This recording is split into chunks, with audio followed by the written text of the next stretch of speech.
Hi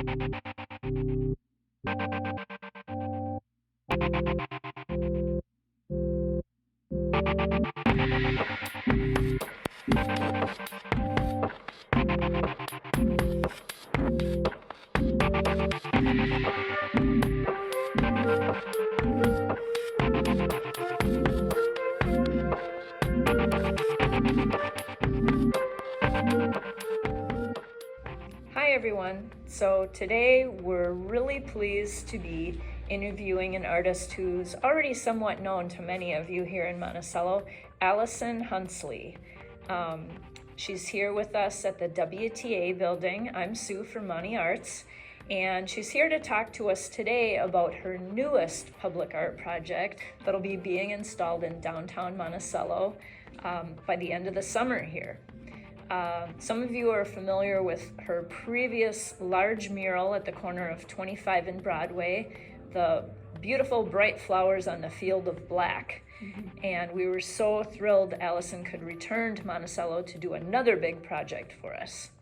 And this one was a little bit different because instead of seeing Allison hanging from scaffolding on a huge outdoor wall, she did this mural all on modular outdoor signage panels that are going to be assembled into a giant mural.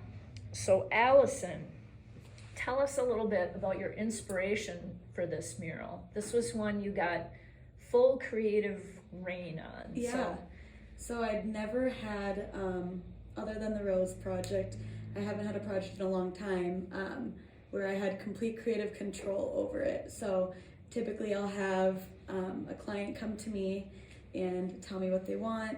Usually it's for marketing on their end, whether it be like a restaurant or something of that nature. So it was really cool to have complete creative control. So about a year ago, I got pretty hooked on the quote, "Don't judge your neighbor until you've walked a mile in their shoes." Once I got kind of latched onto that, I thought it'd be cool to kind of do a shoe themed mural.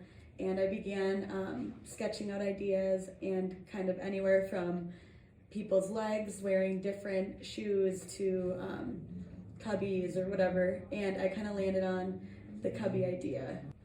So once you landed on the idea of a whole bunch of different kinds of shoes in cubbies, I presume to show different types of people like represented by the shoes. What was that process like? Like you didn't probably own all these, wide variety of shoes. Right. So what was the next step?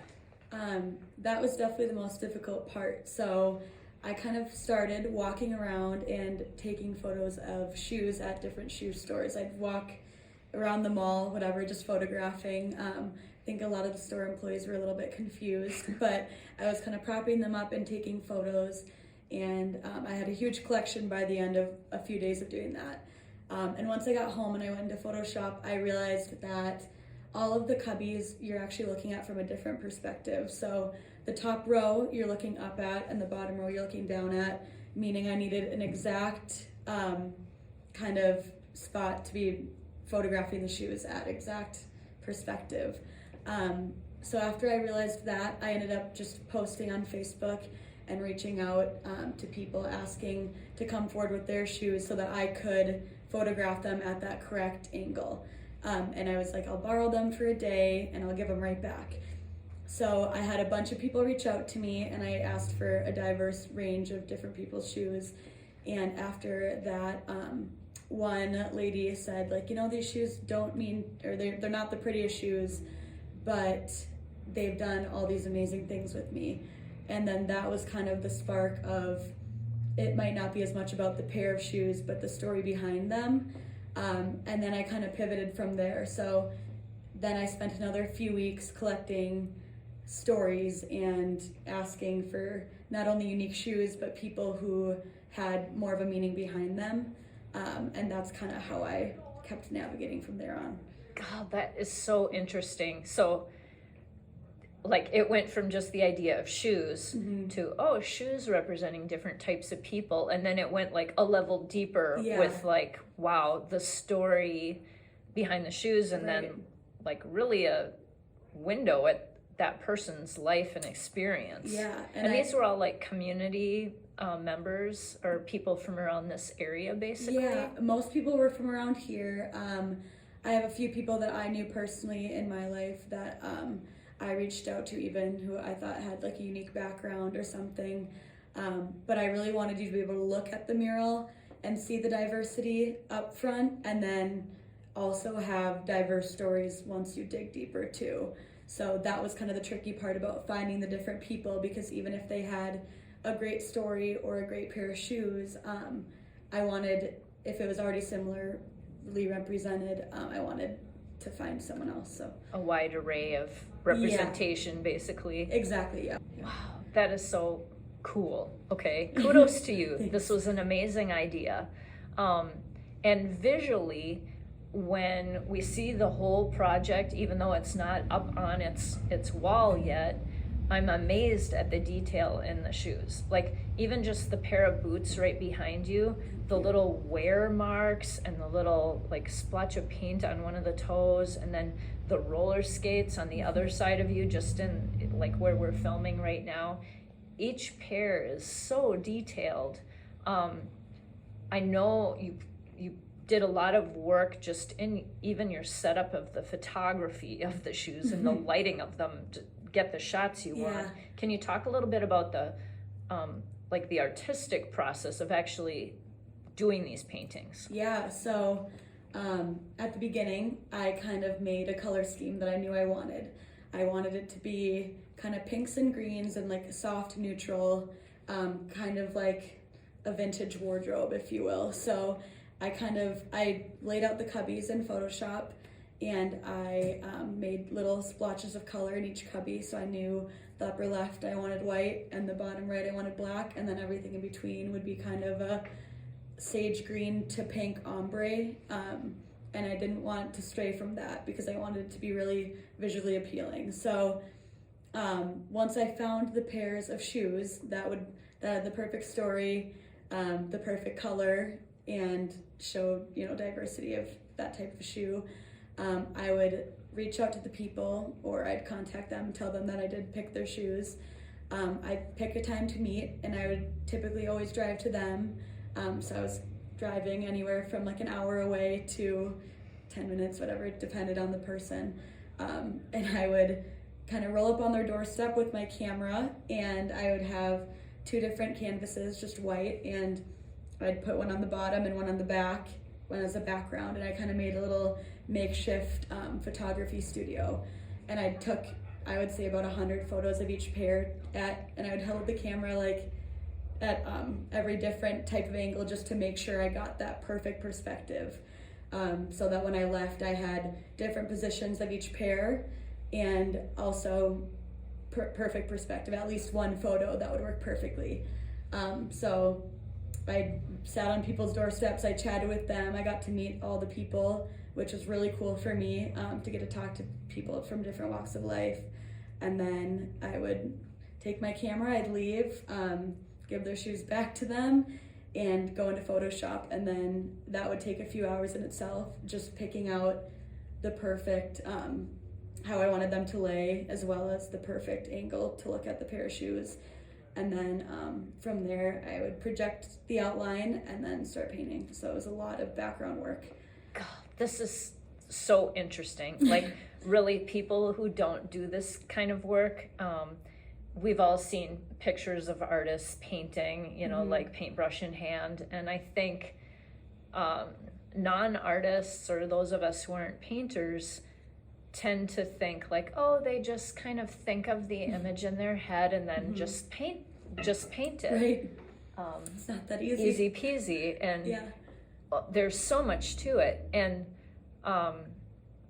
okay, you're a fairly young artist. I mean, comparatively. Yep. And so it's really interesting to hear how you're using technology too, to great advantage, I would say. Like, just that you had a colorway completely planned out. You had your entire project mapped out before you ever put brush to panel. Yeah. I would say more of the work with this project alone it was probably, 70% planning and 30% painting even. Wow. Maybe 60-40, but it was a lot of, my roommates could tell you I sat there for hours on end trying to be like, well, I've got this one pair of boots, but there's a pair of boots right above it, so maybe I want the pair of Converse here, and I would sit in Photoshop for hours and just move them around. So a lot of back and forth between painting and technology. And no one really knows this, but there was one pair that one person that I went and I took photos of 2 different pairs of shoes because I just couldn't decide. Oh. And I knew that if I went with this other pair, I could only use, his one pair, but I couldn't decide the next one after him. So I took photos of both, started painting one of them, and then decided on the next person's, came back and I repainted it and did his second pair. Oh, wow. So it's a lot of back and forth of planning and technology, yeah. And I saw some of your materials when you were in process. Like we were trying to give you all the space and privacy and work time you needed, but I'd walk through every once in a while and just check out your materials and stuff. Spray paint everywhere. You had an enormous amount of spray paint you were using in addition to, are these acrylics or oils? Okay. They're like exterior acrylic paint, yeah. Exterior acrylic paint. So I actually went and got samples of exterior paint. That's right, I just get them from Home Depot, a bunch of samples of exterior so I can get a bunch of different colors. So do you mix your own colors? Yeah, I mix my own colors, yeah. Okay. For non-artists, I can tell you that in itself is its own art form. The whole thing. Because when you're mixing your own colors, it's very, very easy to get them very muddied and not get the tones you want. So you must be a master color mixer, is all I can say. I like to think so, I suppose. Wow. Yeah, I only bought primaries and black and white. And then the spray paint, I do have a lot of different tones, but I have one palette that's thick with paint over there that I use for the whole entire thing, so. Oh my gosh. So all of the individual paintings of shoes we're seeing is a combination of this exterior paint and spray paint. Yep. Oh my gosh, the detail you were able to capture is just unbelievable. And I can't wait to read about all the stories for all the different shoes. Yeah. So what's the plan for all of these shoes? I think are going to make everybody pretty curious about the stories behind them. How can people access that? So I'm hoping to do either a QR code on the mural where you'll be able to, walk up, scan it, and it'll take you directly to the page. And if the QR code doesn't work out, then you'll be able to go to my website, and I have a whole tab just for this project. And I'm working on putting the website together right now. So you'll be able to click on each pair of shoes. You'll be able to see the painting. And then once you click on it, you can read the story. And then I also have a photo of each individual person holding the pair of shoes that I painted. Very cool. So on the website, potentially a QR code. Oh my gosh, I can't wait. I can't wait to see this. To back up a quick second, we talked about how you had complete creative control of this public art project. And that was kind of an exciting thing for us and an exciting thing for you. I think sometimes there's a tendency, especially when businesses or people are commissioning an artist, to try to get them to paint a certain thing. Like, can you paint me a scene of a river with a deer standing by it, or, what have you? And really, artists themselves have so many creative approaches. Like you're hiring the creativity and the artist. And for example, we would have never in a million years come up with this whole shoe concept on our own, and it's turned out so cool. So since doing your first public mural in Monticello, what has your art career looked like? Have you been getting a lot of commissions? Have you been doing other public work? How has your career been unfolding in the last couple of years? Definitely since the Rose mural, I've been mostly a commission-based artist, meaning people will come to me, different companies or clients will come to me and they'll give me an idea up front. So it's not a lot of creative control on my end. I do get to take their idea and kind of bring it to life in my style, but I would have never been able to, do a project like this, kind of a passion project, a project as I've been calling it, if it weren't for a grant. So that's kind of the difference between the two. I typically get an idea up front, or work with a client on feedback. So I'll send them a draft, and then they'll tell me a direction to go, and we kind of go back and forth a bit. So it's never 100% my vision, which is fun in its own way to kind of see it shape. But something like this, I would have never been able to do if it weren't for a grant or something of that nature. Well, thank you once again, Central Minnesota Arts Board, and the Legacy Fund that the state of Minnesota State Arts Board has in place. Like, lucky us, Minnesota, for having some nice arts funding in our state that we can access.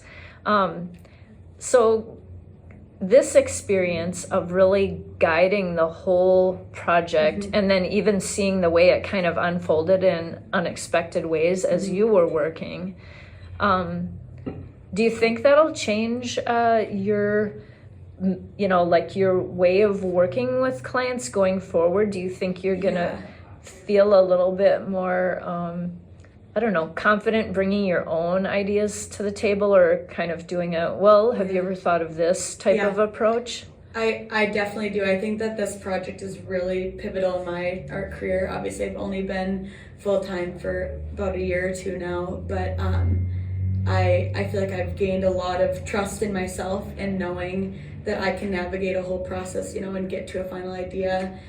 So I think moving forward, I would like to, pitch more ideas up front, or be a little bit more firm in, here's what I think will look good, or be more confident in myself and my ideas, instead of being a lot of back and forth like it is now. So yeah, I definitely think this is really pivotal for me. How did you like working on the panels versus an outdoor wall? That was really different for us, and it's very practical for a city like Monticello that's undergoing a lot of redevelopment, where some of the buildings will be torn down, and we don't want to lose the artwork. Right. I wonder if that'll kind of become a thing, I kind of hope it does. I mean, for me, it made it really easy to work in harsh elements, which is another thing that, muralists will have to think of. So in the winter, I was here in January, and I got to work on this large-scale mural, but indoors. And it's something that, I know can still be around for a long time, even when the city is changing. So it was really different for me, just moving the panels around. They're really heavy, so I was kind of, moving them around in here. But it made my life a lot easier, because even if it was raining or snowing or whatever, I could still work on it. And it's probably a little bit easier for the city to know that it can withstand time. So. Yeah, a little bit maybe safer situation for the artists, not being so exposed to the elements and being up on a lift or on scaffolding or what have you. And then the being able to work all year round thing it's huge. Pretty good. And I get to have, the studio environment, which is really nice too. Yeah, let's just touch on that briefly. So we're talking to you at the WTA building, which is a temporary satellite location MontiArts has been given to use while the city's in this redevelopment phase. It's was a vacant city-owned building, and they graciously let MontiArts move some artists in here to do their work until it's demolished and redevelopment moves ahead. What was it like for you working in kind of like a community of artists? There were several artists doing residencies in here. Was that kind of a cool... I loved it. I absolutely loved it. Yeah, I got to meet all the other amazing artists in here, which, especially me being so young, I don't know as many full-time artists, or I don't have that network as much as some older, more established artists do have. So it was really cool for me to talk to creatives and meet people that I wouldn't have otherwise met, as well as being able to have a space to blare my music and make a mess, which I don't have in my apartment. So it was really awesome. I don't think this project would have turned out as well if I didn't have the space at all. So yeah, that we've heard the same or similar vibe from a lot of the artists, regardless of age. A lot of artists just work in isolation, so kind of having a little artist community or being able to network and see what other people are doing and talk. Really cool. Everybody liked it, and everybody loved having you here. So, Good. I'm glad. so what's next for you, Allison? What are you going to be working on and for the Well, rest of the summer and fall and into 2022? Yeah, so my next few projects are here in Monticello. Oh, yay! Yeah, so you guys get me back. I'm working on 2 projects for the hospital. One of them will be a big, like 60-foot mural that the patient rooms will look out to. So the public won't actually be able to see it, but it's more for the people who are in the hospital. So instead of looking at the back of a brick wall, they'll be able to look to the landscape with hot air balloons. Oh, wonderful. Is that for Centricare or for Stellis Health? For Centricare. Oh, Yep. that's Yep. super cool. And then the following one that I'm doing, the following 2 actually are for the care center in Monty as well. Stellis Health. Okay. Yeah, I think, yeah, they must be both. It's attached to the hospital, so. Yes, so Okay. both, yep. So yeah, I'm working on that, so I'll be around town a lot more. Good. And then after that, I'm trying to embark on my journey to paint in different states. So in the fall, I'll probably begin traveling for a little while. Oh, wow. And make my mark somewhere other than Monty, although I've loved being here. But I'm going to try to kind of travel around in different states. And my ultimate goal is to paint a mural in every state. Oh, That's my dream. gosh. Yeah. We knew you when, Allison. I know. We'll always proudly claim you as a MontiArts artist. Yeah, this So, is state number 1, spot number 1. Yay. So who knows what's next? oh, that's so exciting. I'm really happy for you. And you're kind of a rare bird in the arts world. You're so young, but you're so organized, and your approach to your projects is so professional, and your planning and your execution. I mean, people are lucky to work with you. So I hope you Thank get you. tons of commissions. I hope so too. Thank you. So thanks again, Allison, for visiting us at MontiArts, the WTA building, and for adding more of your beautiful artwork to our town. We're so excited. When this gets installed, we'll keep everybody posted on when and where that will be happening. And as soon as Allison gets the link up with Yes. the stories behind each shoe, we'll be sure to share that on our Facebook page and our soon to be released MontiArts website, so stay tuned. And thanks again, Allison. Yeah. It's been a pleasure working with you as always, and we're excited to see what you do for the hospital and the care center in the coming year. Yeah. So Thank cool. you for having me back.